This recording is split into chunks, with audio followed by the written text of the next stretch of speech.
Yeah, let's get started. Thank you guys so much for joining us tonight for our fifth. It seems like we've been doing this for much longer, but our fifth session of our Parent Power Hour. Tonight's topic is going to be porn, parents, predators, real world digital issues, practical tips to protect your young children and middle schoolers. We're so thankful that everyone could join in tonight. Our guest speaker is Sarah Siegland of Parents Who Fight. And so we're excited to hear all of the information that she's going to be sharing with us. Just a couple of reminders, please keep yourselves on mute. If for some reason your sound comes on, don't be offended. We're just going to mute you quietly. If you have any questions, please feel free to drop them down into the chat and I'll send them over to Michelle, who is going to be introducing Sarah. Thank you so much again for joining us. If you haven't, of course, if you haven't already, please feel free to drop your email address into the chat and you can send it directly to me, Hale Walker, and we'll make sure to get you on our list for future webinars. So Michelle, take it away. Oh, well, welcome everybody. So excited to have you all here tonight. For those of you that are newcomers, I just want to share a couple sentences about what Explicit Movement's heart is. And so, we know that many parents struggle with talking with their young people about sex and sexuality topics. So we want to equip you with relevant faith-based resources so you can have those conversations with confidence. And we know that when you're empowered, you can help young people navigate and avoid damaging experiences and instead really help and support them to have healthy, thriving relationships in God's timing and in God's design. And so we're just here to support you. We love you and we just want to cheer you on, really. And tonight, I'm really excited to introduce a new best friend of mine. I just love Sarah. I got to meet her in February when I attended a Women's in Ministry Leadership Summit, and we just hit it off, and you will just love her heart and just all that she has. She's such a wealth of resources for all of you. She's from Parents Who Fight. She has a website, parentswhofight.com, which Nohea mentioned. She's a mother, a homeschool mom actually, of 2 teenage boys. And she's married to Jesse, and she's just a wonderful friend. I'm just so happy to be partnering with her. So without further ado, Sarah, take it away. Thank you for that wonderful introduction. Only point of clarification is I am actually a public school mom. Oh. I live in an amazing homeschool community. Nashville is all about the homeschooling. Okay. And we made the departure from homeschooling to public school about,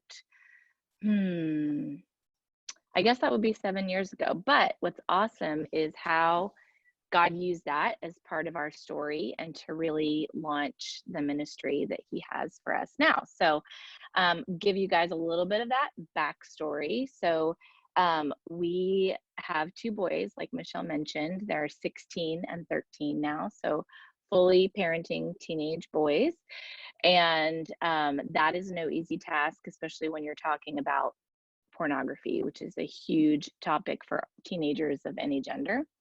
But when my kids were young, in like the 3rd grade, the 1st grade, we were hearing all of these stories and different things coming from not only what our kids were saying, the other kids were saying on the playground and talking to other parents. And it was like shocking, really, to realize the kids at the elementary school are watching pornography.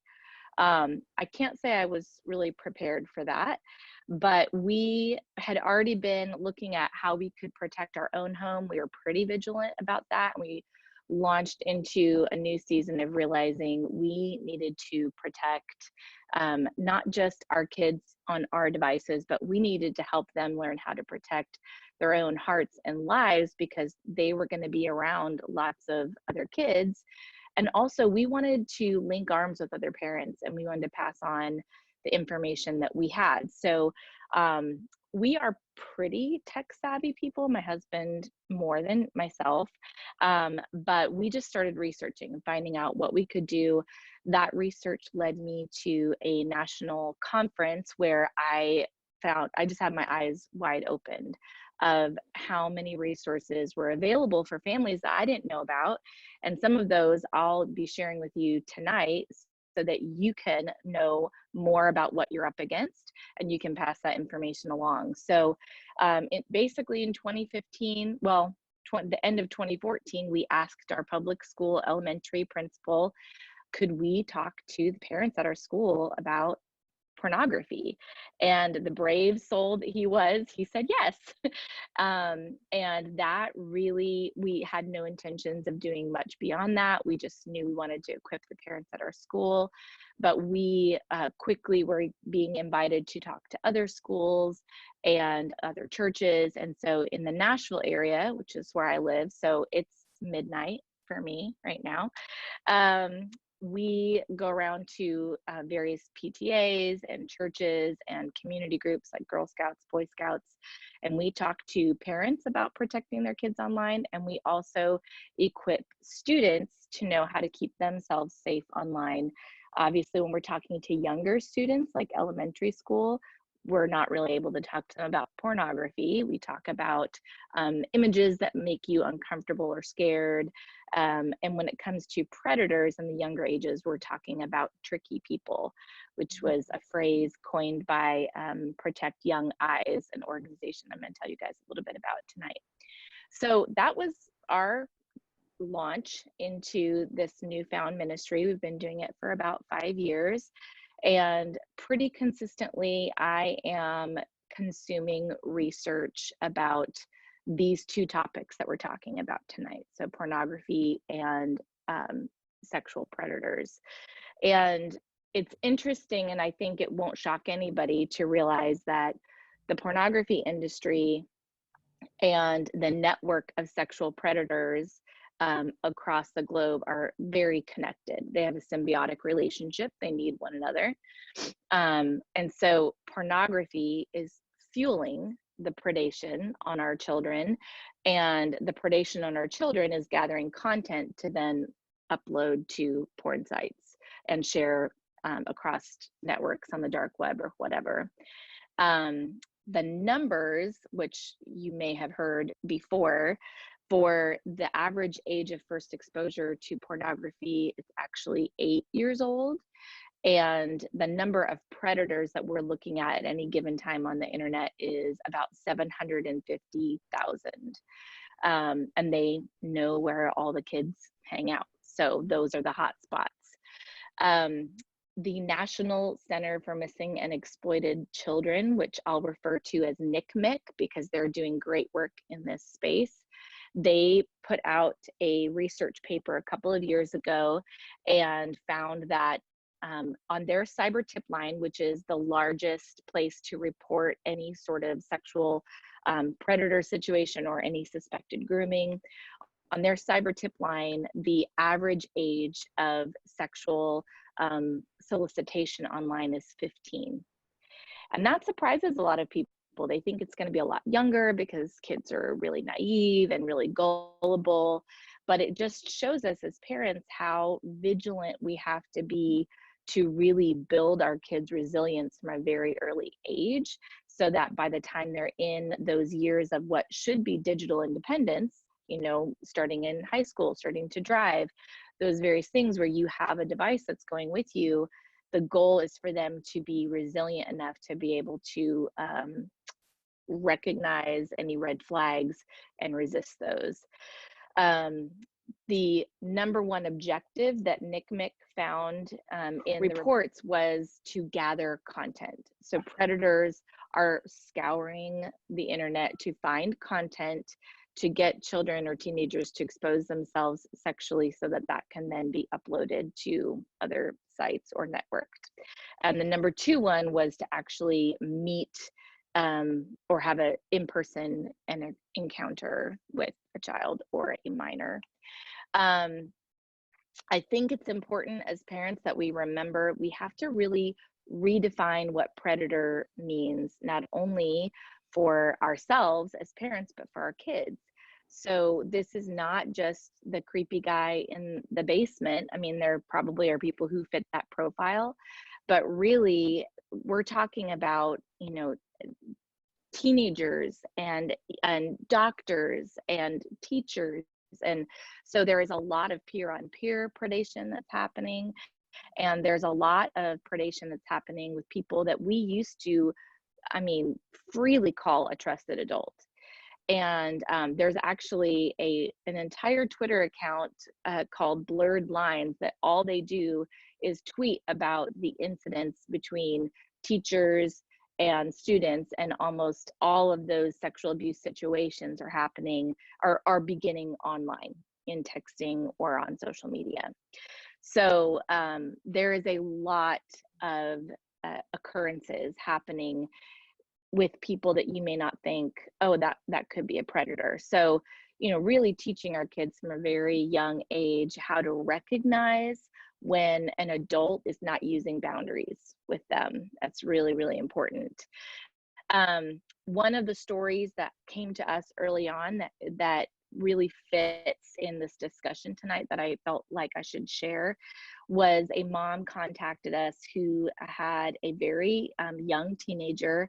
And I think when he was 12, actually, he had a friend from church who he was gaming with send him a link to pornography through the chat on a gaming console. And even though that interaction was apprehended and the mom talked to the kid about pornography and they had already had those discussions, what she didn't realize is that that friend, that peer, was actually starting to groom her son for an interaction that was in person. And that interaction that did eventually happen changed that child's life forever.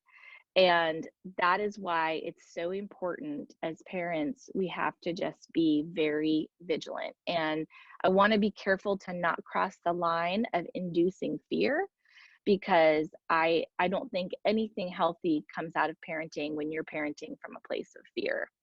But I will say we have to have our eyes wide open and put all of the different technology in our kids' lives really on trial. And is this worth it? Is this open door that this creates something that I feel ready to manage as a parent? And, you know, when people ask me, at what age should my kid have a phone? At what age should my kid have social media?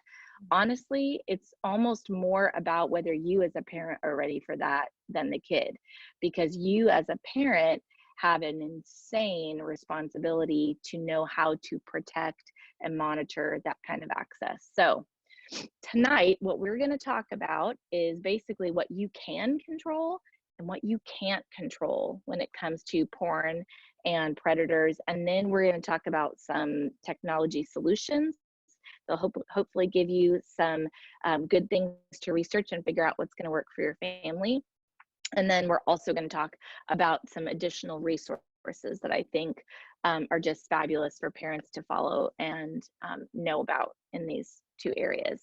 So Nohea, you can put up that very first slide, which is actually, it's really the second one, because the first one's just kind of a title slide, and it's what you can control. And there's really only 2 or 3 things that you are going to be able to control when it comes to your kids encountering pornography or predators. And the very first one of those, so be the next slide, Nohea. The very first one is access, and this is key. You are the parent, you control the access to the kind of technology they have. So that means when they can use it. We wouldn't recommend that children sleep with devices in their room. We wouldn't recommend that children who are very young have smartphones, or anyone pre-13 having social media. That's a big no-no for us, and we'll talk a little bit more about that. But really, when can they access technology? What kind of access do they have? Is it wide open? Do you have time limits? Do you have a monitoring and filtering system in place for your home? What is allowed? What are they allowed to do on it? Does the parent have to be right there? Where is the device used? In our home, we have a giant open floor plan, and that's where devices are used, in that first floor where everybody can kind of see what's happening. And then requirements for social media. This is really important, and it has a domino effect as your child gets older. So you may or may not realize that all social media has pornography on it, and is a space that predators use frequently. But in addition to that, all social media has a minimum age requirement of 13. And that's not because the social media companies care about your children and want to make sure that your children are mature enough to handle the content. It is because of a federal law that prohibits companies from collecting data about your children before the age of 13. And so if an 11-year-old has an Instagram account, either they've started it with their parents' birthday and it's sort of a parent, shared thing, which I know does happen, or most of the time that child has lied with a birth date to get on and saying they're more than 13. The reason why that's really important is because that age that's first put in is the only way that the social media company, if they actually care about the content, can gate things from getting to your child. And so if your child starts a TikTok account and they say they're 40, then when TikTok's new restriction that's going to go into place hopefully this week, that says no one under 16 can get a direct message, well, if your child is 40, then they can still direct message. So there are limitations that social media companies may put in place to actually protect your child, but it's not available to your child because your child had access to that social media platform too soon and they used a false birth date to get that. So you can control the access, you should control the access, but you can also control the conversations. And when it comes to pornography and predators, those conversations need to happen way before you actually feel comfortable doing it. And this might shock some of you, but I actually have a couple of resources here that are about to help facilitate talking to kids about pornography. The first one is this, if you can see it in my speaker view, Good Pictures, Bad Pictures Junior. This is actually for kids under 7, and it talks through what to do when you see something online that somebody who's not wearing, well, I don't think this one says not wearing clothes, just says something, you see something online that makes you feel yucky or scared, and what do? Who do you talk to? And then the older kid version, which is more like the 7 to 12, actually talks about, if you see pictures of people who aren't wearing clothes. Now, those conversations that book will help guide you through are very gentle, they're very age appropriate, and I would highly recommend that every family has at least the book for the older kids on hand. As a parent, you will find that very helpful as a roadmap. So pornography, really important to talk about that before the kid is really online. For us, 3rd grade is the age that they're reading. So it's the age that they're really doing a lot more research in school and whatnot. I mean, right now everybody's home using the computers all, kinds of ways. So by the time they have that kind of access, they need to know and have an action plan for what to do if they see something. And you have the power, the amazing gift as a parent to be the first one to teach them the word pornography. And that is something when they're young, they don't have any shame about it. They don't know. And so you're just teaching them this very clinical word that gives them language to tell you, Mom, I was at this person's house and I saw pornography. That is so helpful for them to have. And I know for our 2 sons, we started talking to them about age 7, 8 probably. And, by the time they're 10, 11, 12, they're saying, oh, Mom, I like your, Porn Kills Love t-shirt, So it's like, we've really normalized it in a healthy way in our home because it's something that we talk about and our kids aren't afraid of it. It'd be like if you were telling your kids to stay away from, if there was a drug house on your street and you're trying to give your kids language for what's dangerous about that situation. You're not going to speak in normal tones and then say drugs. Those people are using drugs and you're going to explain it to them. So kids deserve that respect. They deserve to know what pornography is so that they don't get trapped by it because it's everywhere. So you can control the conversations, not only making sure they happen early enough, but making sure they happen often enough. And I had a senior pastor's wife say to me recently, whose son is getting ready to go off to college and who's struggling with pornography. And she said, you know, listening to you talk about the conversations you had with your kids when they were young, I realized we didn't talk enough to him about this. We didn't normalize it enough in our home. So that is a gift that you have. I hope that some of you have lots of time on your side and you're parenting kids who are preteens, so that you can really give yourself that great gradual ramp and you're just continually introducing topics and conversation that is age appropriate. And then when it comes to conversations about predators, when they're young, there's that great phrase of tricky people. And it's really important to teach your kids that predators aren't known by, well, tricky people aren't tricky because of what they look like, because digitally they could look like anybody. They could look like the 5th grade girl in your class, but it could really be somebody hiding behind that digital image.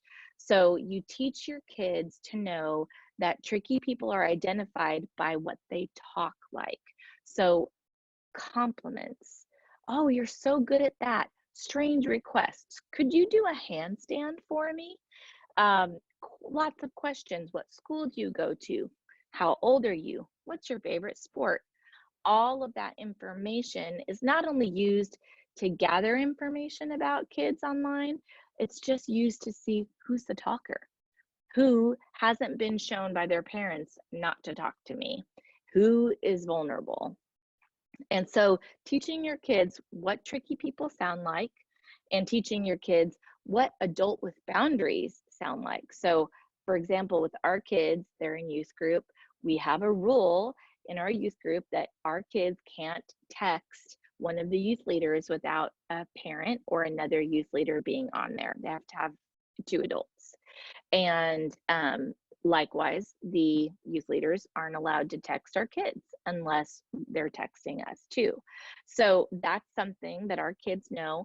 If one of their youth leaders tried to message them on a social media app, which our kids don't even have social media, but if they did, our kids would know that's a red flag. That person's not supposed to be talking to me in that arena.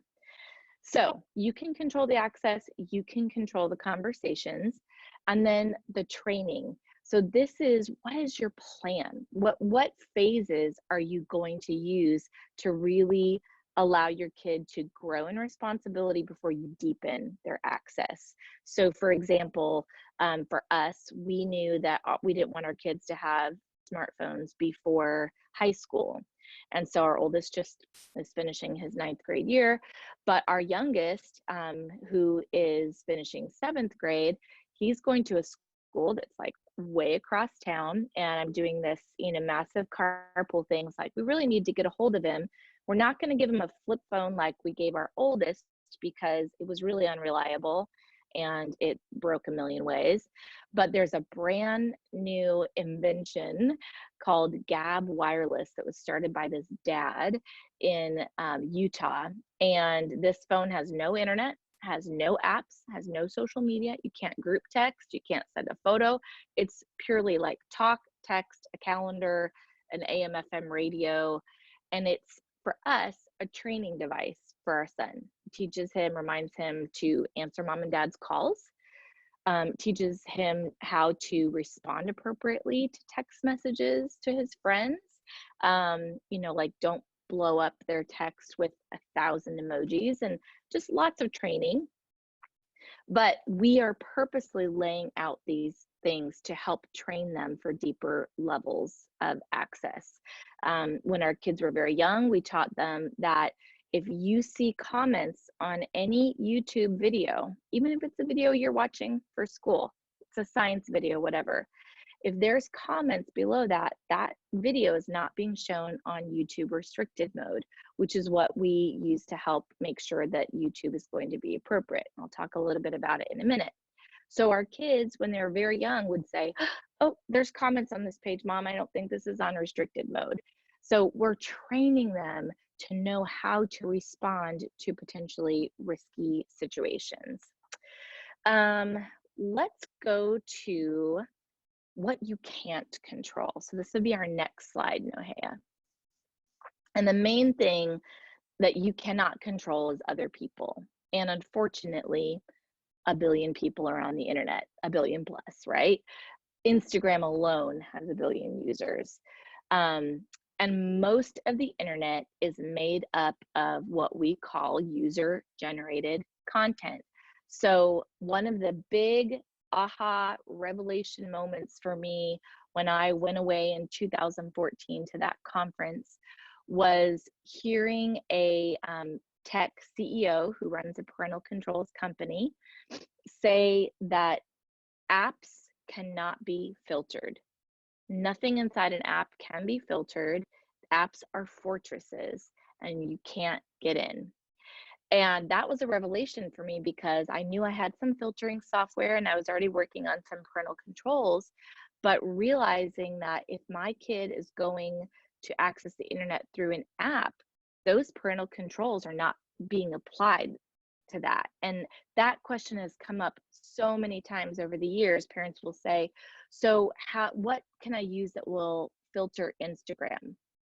Nothing. Absolutely nothing. Nothing will go inside the app and filter it for you. And this is the analogy that's really helpful. So if that app is a fortress, think of it like a castle. And there's a moat around it. And there's a drawbridge that they can let down. And they will let some other apps have access to their content, apps that they want to basically share contacts and marketing information with, right? They'll have a pairing. Those two apps will work together. But when it comes to parental control apps, those are usually not allowed in, or if they are allowed in, there is only a certain amount that is going to be visible, and nothing will be changed. So those parental control apps really, instead of being allowed in on the drawbridge, they're like a drone that's flying over the castle. And that drone can see whatever is within the castle walls that's visible. But unfortunately, there is a lot that is locked in the dungeon. And one of the biggest, most important things for every parent of a kid to realize is when it comes to giving your kid their first piece of mobile technology, if you were to use an amazing monitoring system like Bark, that's one of the top ones that we recommend, that sends out notifications if your kid has any evidence of like suicidal ideation or any sort of sexual situation or profanity. I mean, there's a number of things that it looks for inside the castle. And then it sends me a flag and says, your kid's account, these things were found. Well, that's awesome. But on an iOS device, which is your iPhone, your iPod, your iPad, all kinds of stuff is locked in a dungeon. On an Android device, an app like Bark is going to be able to actually scan direct messages inside social media, which is awesome. Inside Instagram or Snapchat. But on an Apple device, Snapchat's not even going to let them in, and Instagram isn't going to show any direct messages. So that's a really big distinction for parents to understand before they're like, here's a phone for your 13th birthday, and sure, you can download social media. That's a very, very sticky place to be as a parent, and then you have to backtrack. But just like every place online, if there's user-generated content, there's porn. And it's not even always tricky people who are sending out pornography or posting pornography. People are loud and proud about it. So, you can maybe try to report certain accounts, but it's a never-ending game because they just create a new account. And there's not a lot of enforcement inside the social media giants. So user-generated content is a big deal. Before you greenlight that app that your son or daughter is asking for, you should know what kinds of things other people are posting and how easy it is for your kid to access. You should also know if there's direct messages available in that app, because like I said, those are typically on an iOS device, those are in the dungeon. So the only thing I'm going to be able to do is physically like take my kid's phone if he had social media and look through, but now so many messages disappear. I mean, you have disappearing messages on Facebook and on Instagram and Snapchat and everything. So those two things make it very difficult for you to control what's actually available for your child to see. That's why it's so important to teach them with resources like Good Pictures, Bad Pictures, what they need to do when they encounter something, when somebody tries to reach out to them. They know not to answer the questions. They know to tell an adult right away. They know that they can report some kind of abuse online. So we have to give our kids the power to be able to respond well and in wisdom to those things. But as we all know, even good kids make bad choices sometimes. And so as parents, it's really important to remember that you can put all kinds of parental control apps and everything on your kids' devices, but ultimately you cannot control your kid. You can control what kind of access they have, but they may choose to go around whatever safeguards you've put in place. And there are plenty of drug dealers, people at the school who'll be like, oh yeah, you just do this, or you can have my old phone or whatever. So realizing that we can't control our kids, we can't control any kind of a sneaky heart, should remind us that what we can do is we can pray for them, we can teach them, we can discipline them when they choose wrong, and we can let some of the natural consequences unfold, even if it's very painful for them. One of the things that we feel really strongly about that might seem counterintuitive, I think, to some people, is we're not in favor of, zero access to the internet until your, kid is a full-fledged adult. Even though I got my first smartphone when I was 37 or 36, something like that, we wouldn't recommend that kids wait that long for that access, because the fact of the matter is you want them to fail within your reach. And there are some tools available to your kids only for a certain amount of time.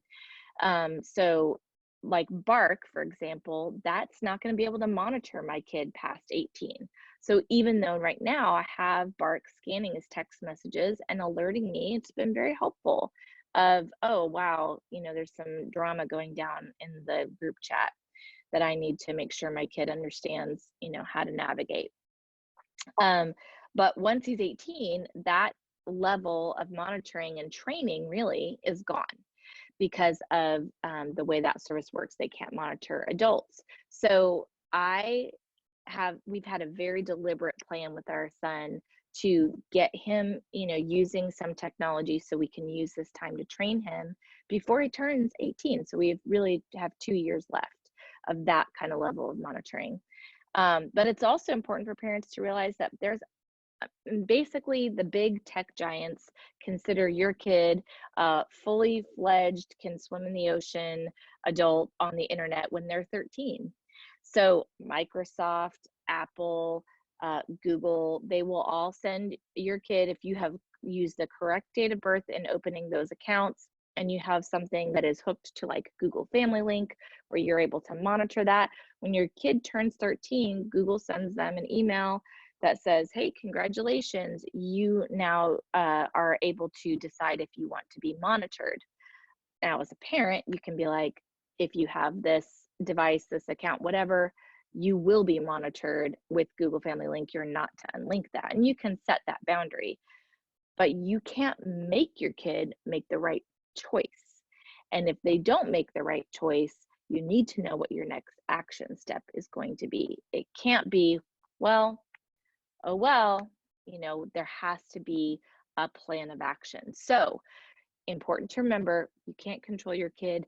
You are actually the best parental control app that is out there. Your conversations, your love, your loving consequences, That is so valuable, and that is way more helpful than a million pieces of technology to turn off their internet access.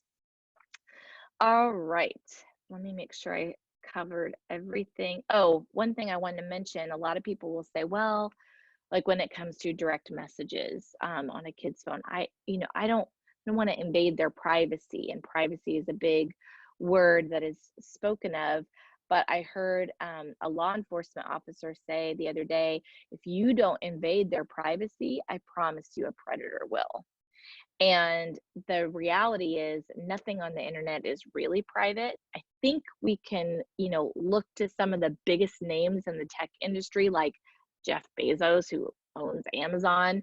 He had sexual photographs leaked. And if that man cannot protect his own digital assets, then what hope do any of us have, right? So we have to remember that even something that your kid thinks is private can be used against them at any point. We had a law enforcement guy come with us to do a school presentation, and he told this group of 8th grade boys, by the time your Snapchat message goes to your friend and disappears, it's gone through like 5 Snapchat servers, and I can get a subpoena for all of them. And the boys' eyes were like, what? So it's important to realize that even something that disappears, like, it can be found by law enforcement. And so teaching our kids that we don't want to live a life of hiding. We want to live a life where things are out in the light, and where, yes, we surely don't want to air all of our mistakes publicly, intentionally, but we need to be ready for all the choices that we make. So it's all about the integrity of the heart. Any of those things can be exposed at any time. So mom and dad are here not to, just honor your privacy. Our important thing is to teach you how to honor God even in those private moments. And while you're here, this is our job. We're not trying to harsh on you. We're trying to parent you. That's a parent's job. So let's go to some technology options and solutions so y'all can see what kinds of things are available. There are some things that I actually thought of afterwards. I was like, oh, there's more free things. So you guys are going to have the opportunity, if you have sent Nohea your email address and they send a follow-up email, I actually made a PDF that has all of this information on it so that you guys can have some notes, and the additional resources that I thought of that aren't on your screen are going to be in that PDF. But a couple of the free ones that you can use, and these are going to help you filter the internet, keep your kids out of places that are high porn traffic, and it's going to help you have some better boundaries so that you know what your kids are doing online, and you know who they have access to as far as predators. The first of those is iOS screen time. This is available for most, new-ish devices. I have an iPhone 8 and my son has an iPhone 6, and I can monitor his internet access, his time restrictions, and all of that using iOS screen time. Literally, you can just Google, how do I set up iOS screen time on my kid's device? You'll find all the steps. That is completely free. If you have a separate Apple ID for your kid, then as a parent, if you've set up that Apple ID correctly as a child, as a minor, you can monitor that account, even if it's over 13.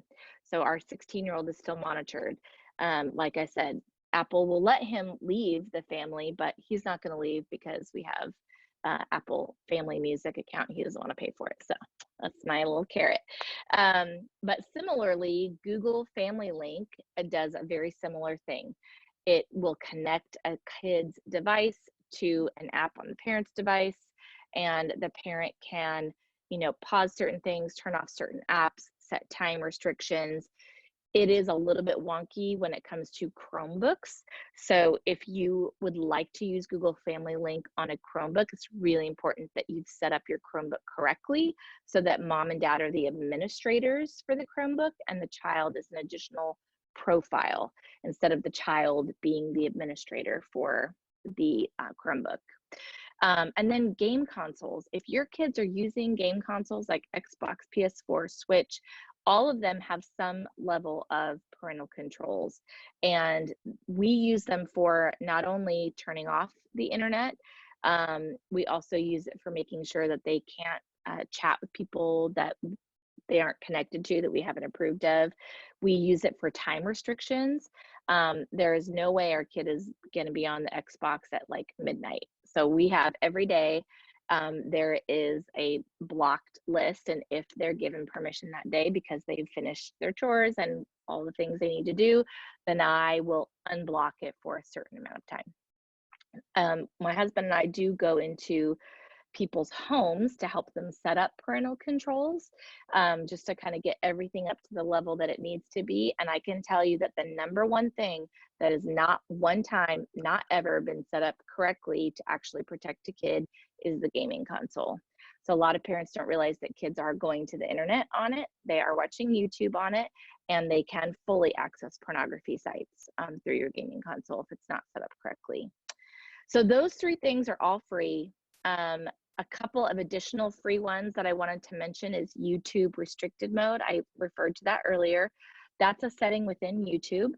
It's not great because it will accidentally keep out the science video that has nothing to do with anything inappropriate that's about weather, and who knows why it's on restricted mode flag, but it will keep out a lot of junk. It will not keep out all of the junk because user generated content.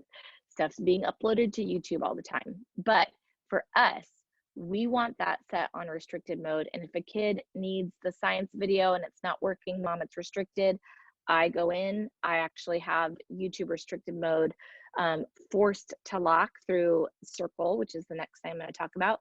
And so I just unblock it so they can watch the science video, and then I go back to keeping it blocked. So that's a setting within YouTube. Another great free thing that every parent needs to have marked on their Google account is Safe Search. So it's literally google.com/preferences.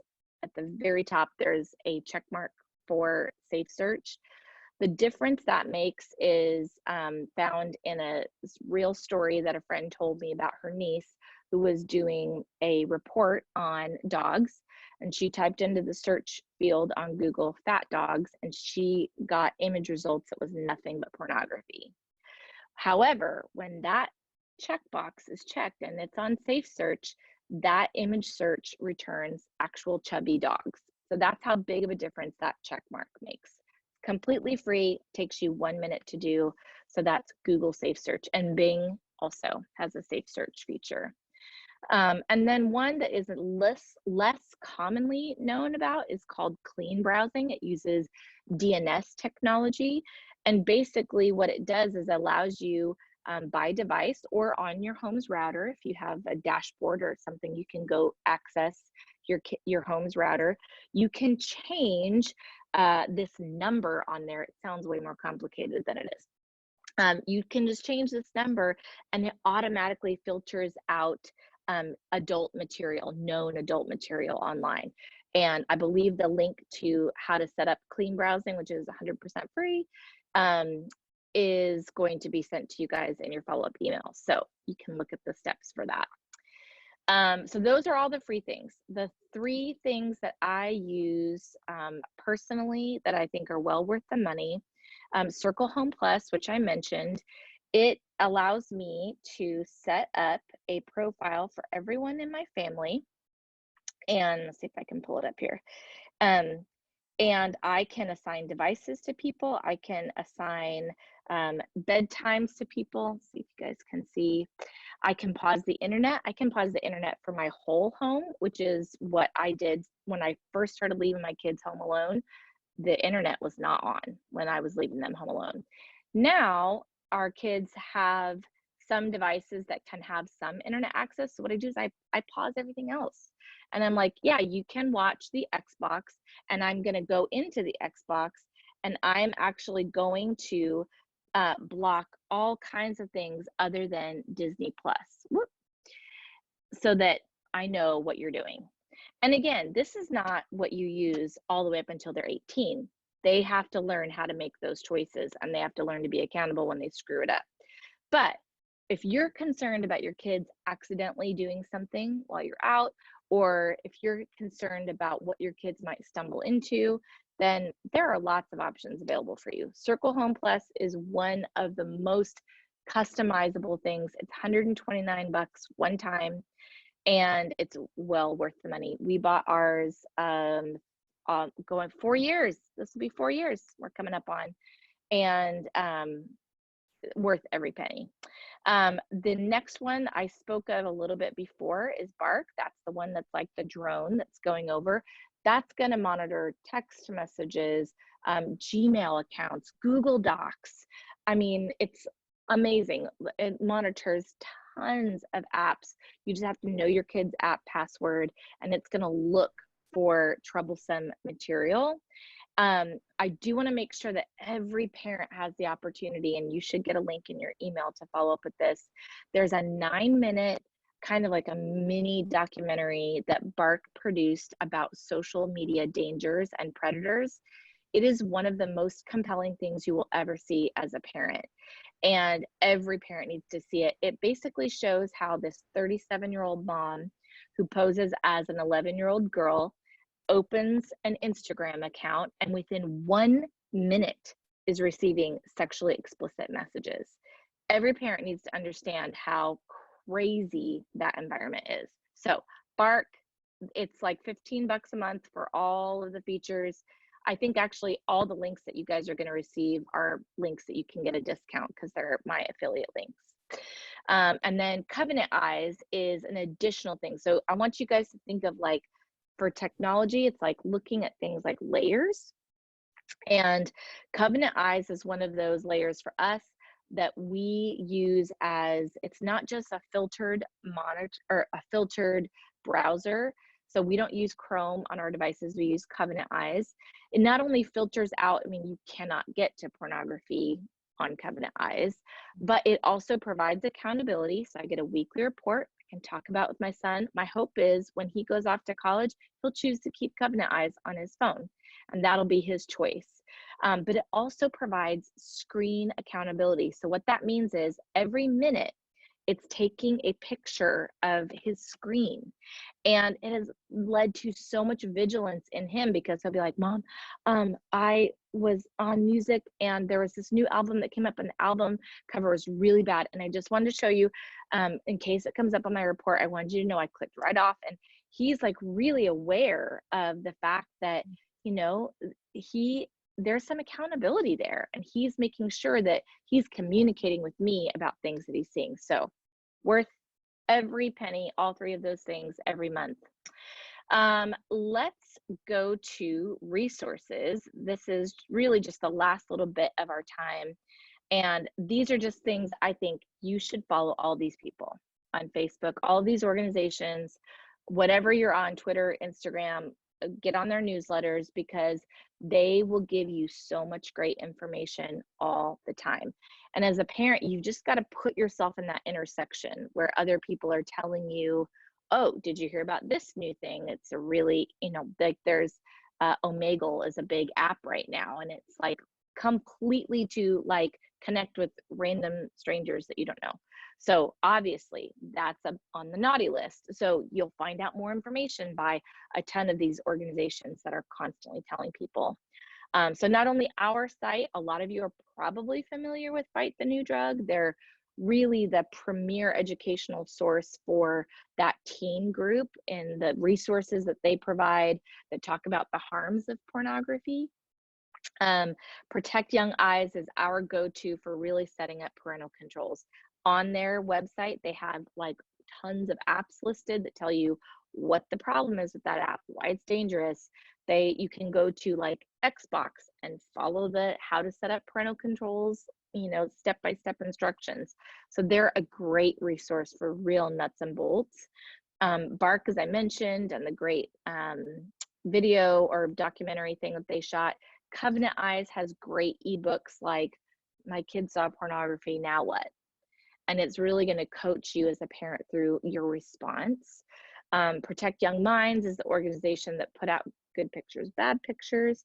And so, would highly recommend that you check out all kinds of resources and blogs they have.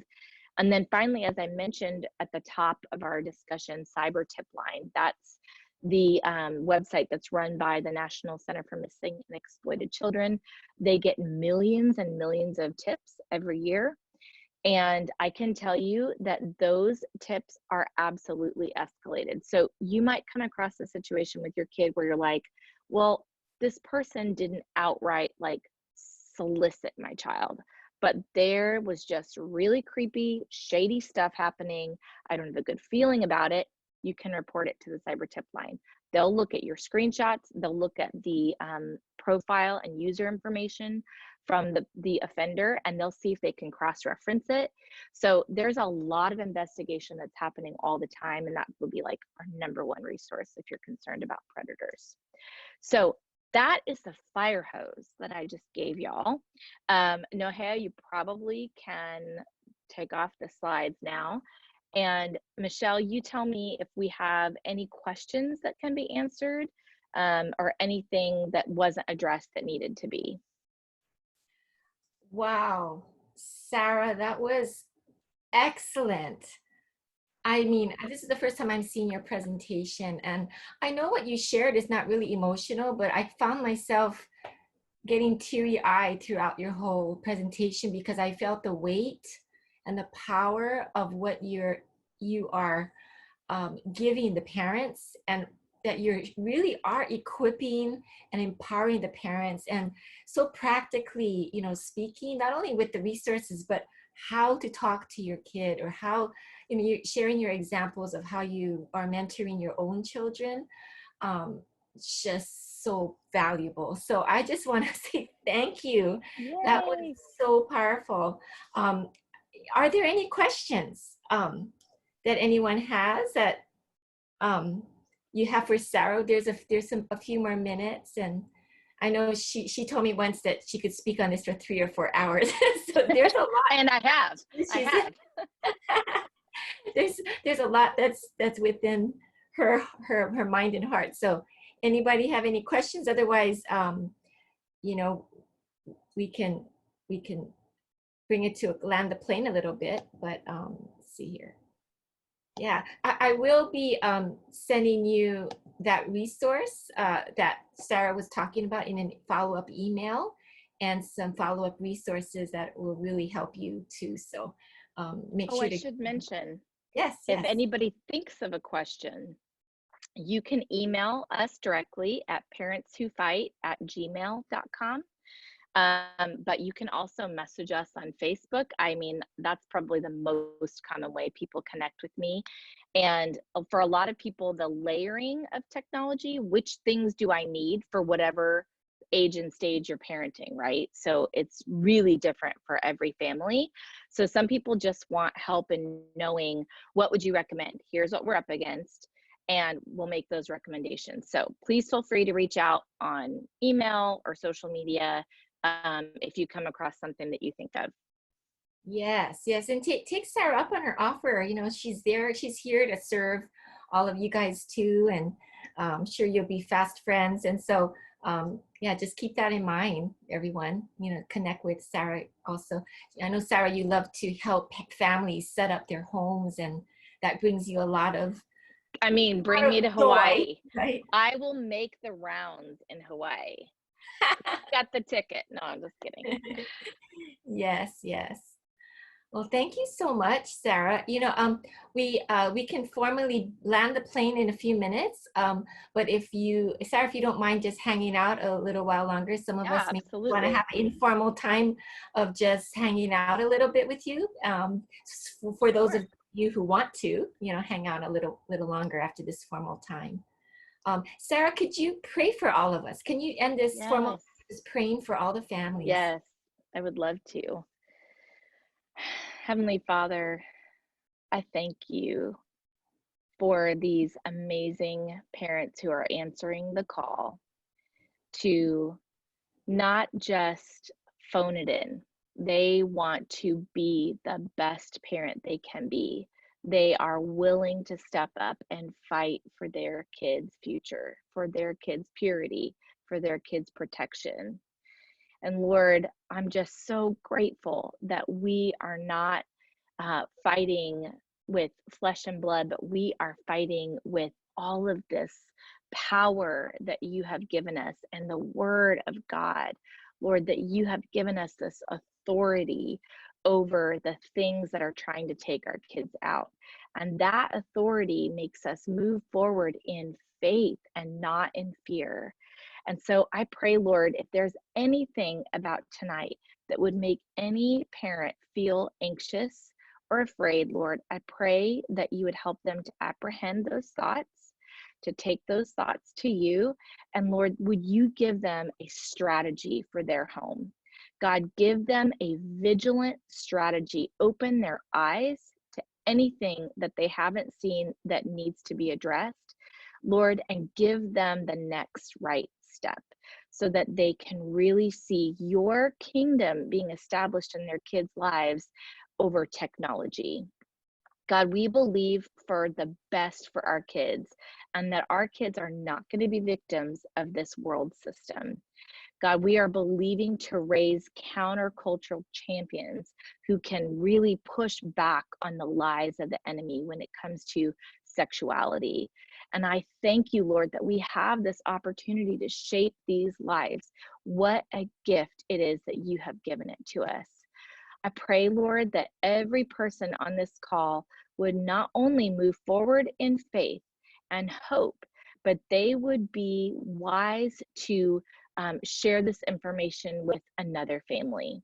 Lord, that together as parents and as believers, we can link arms and be stronger and encourage one another so that our kids are not only growing up in a protected home, but they're growing up in a protected community where their friends are protected, where these kids are growing up and becoming high schoolers who are absolutely rejecting the lies of pornography. We believe for that, God. We are seeing a generation rise. And thank you so much, Lord, that you have called us to this fight. God, we are answering the call because you are the one who called us. And we will move forward in obedience and faith to see your kingdom established in our homes. Thank you for these things in Jesus' name. Amen. Amen. Thank you so much, Sarah, for that powerful prayer. I want to just remind everyone, if you want to get a link to tonight's session to review and re-listen to it and share with others, please let me know by emailing me at michele@explicitmovement.org. And just a heads up, next week, Thursday, is another one you won't want to miss. We're going to have two amazing parents who have grown adult kids who are, many of them are happily married, and they're going to help navigate. What do you do when your son or daughter starts to date? What is your role as a parent? What can you do at that point to help them? And so you won't want to miss that too. So thank you so much, Sarah. We love you, and here at Explicit Movement, and you're part of our family now, and we so appreciate you. Thank you for all that you do for the Lord and for families. Thank you. Absolutely. Thank you so much. And just a quick reminder and plug, explicitmovement.org is the website that you can find more information by clicking here on Join the Movement. You can put your email address in, connect to multiple resources. You can check out different events that are going to be coming up for young adults, youth, for leaders, and definitely keep connecting to these parent events. If you have any questions, this can connect to Michele and her team that can be answering questions for you. There are free resources available and a store as well. If you feel led to donate, information is right here. Again, we will be back here next week. If you do want to put your email address and drop that in, that would be great. If not, have an incredible night. And thank you so much, Sarah, for all of your information. Not only to remind us that we're not always in control, but we can control our access, we can control our conversations, and we can control our training. Thank you so much, everyone. Okay, so anyone have any just questions? I mean, any comments about Sarah's presentation? Anything you want to share? Just want to open it. We do have a lot of thank you, Sarahs, for very relevant conversations that are going to begin from that information tonight. Yeah. Yes. And Sarah, you're a really great communicator. You know, I know you as conversation, you know, just informally as friends, but to have you present and just communicate so well, I'm so blessed by your gift of communication too, and just making things so clear and understandable.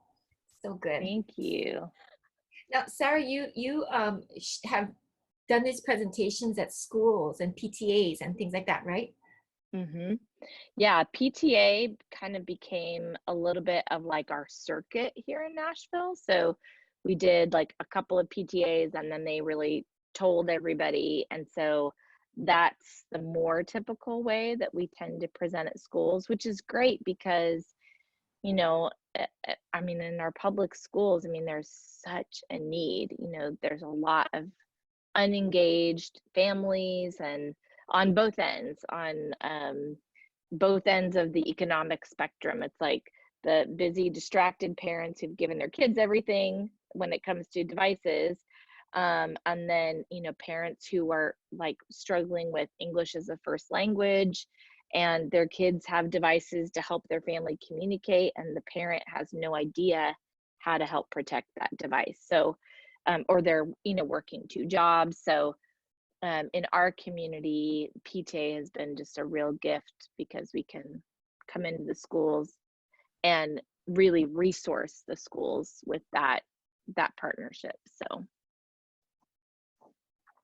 wow, that's so great. And the church generally the churches there in Nashville, would you say that they are aware and talk about these things? Because I know it's hard for some church cultures to, you know, talk about these things. It can be awkward. yeah. How is that, you know, in your experience so far? Well, what's you know, been having great grown? because it is such a churched community, um, in every school presentation we do, there's probably 20 churches represented.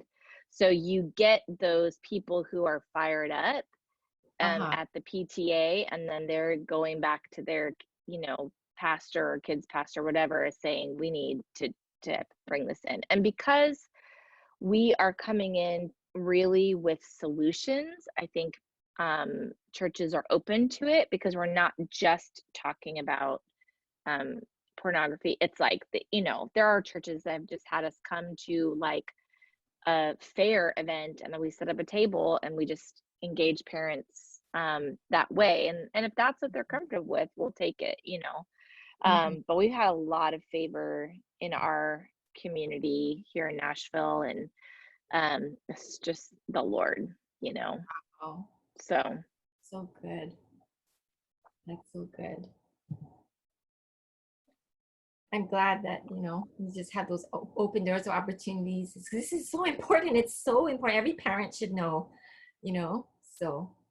and really we're trying to get to the youngest kids. I mean, elementary school is really like the prime age to start laying all of this foundation. Yeah. I think there was a private question that I probably can answer vaguely enough. Yes, so I see this quite a bit with kids who are in the entertainment industry that need to have the because of the way the entertainment industry works, whether it's, I mean, in Nashville, hello, music, tons of kid musicians, right?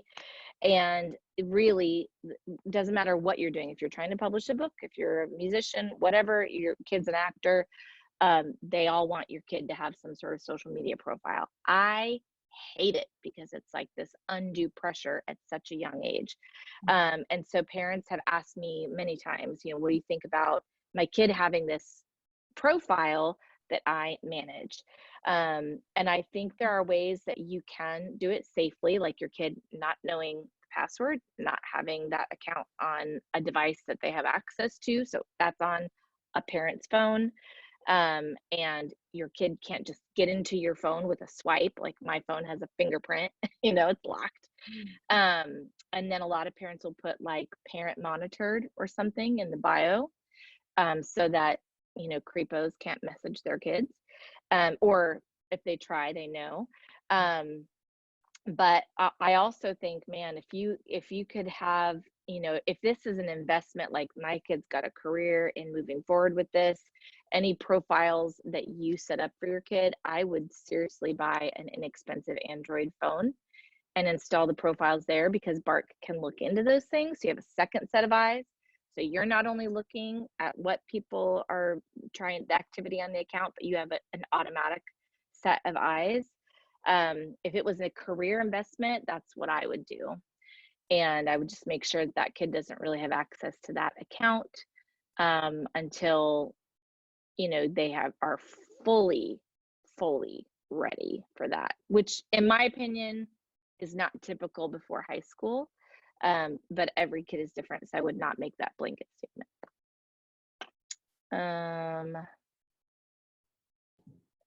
Other question would be about spouses being on board. This is I would say the stickiest situation that I see as a parent coach is, and this is maybe the extreme example, but parents who are divorced trying to parent a kid, obviously they're not on the same page most of the time, and they're trying to parent their kid around technology. It's very complicated. So if you have, not a divorce situation, but you are in the same home, but you have different views about it, I think there's not only a lot of conversation that needs to happen. And I always tell people, throw me under the bus. Tell your spouse, I listened to this lady and she said, blah, blah, blah, blah, blah. What do you think of that? You can blame me. I can be the bad guy that Sarah said our kids shouldn't have Instagram when they're 11, but I have seen before it necessary to bring like a mediator in to just say, okay, we're not going to, get angry. I mean, literally counseling, like we're going to talk about what our family's technology plan is, because it's a hot topic. So, if you're blessed enough to have a spouse that is, a Christian and you have a church community, hopefully there's some kind of support and context for you to have healthy conversations about stuff like that. But it's hard. It's hard when your spouse is not on the same page. And I see it a lot. And when I go into homes, I'm just going to be honest, 100% of the times we've gone into homes, it's because the mom has brought us in. It's not the dad. The dad is usually not present. And the moms complain to us about how the dad is not on the same page. I think one time we actually had the husband and wife there and they were going after it together. So it's a very common occurrence to not have both parents on the same page.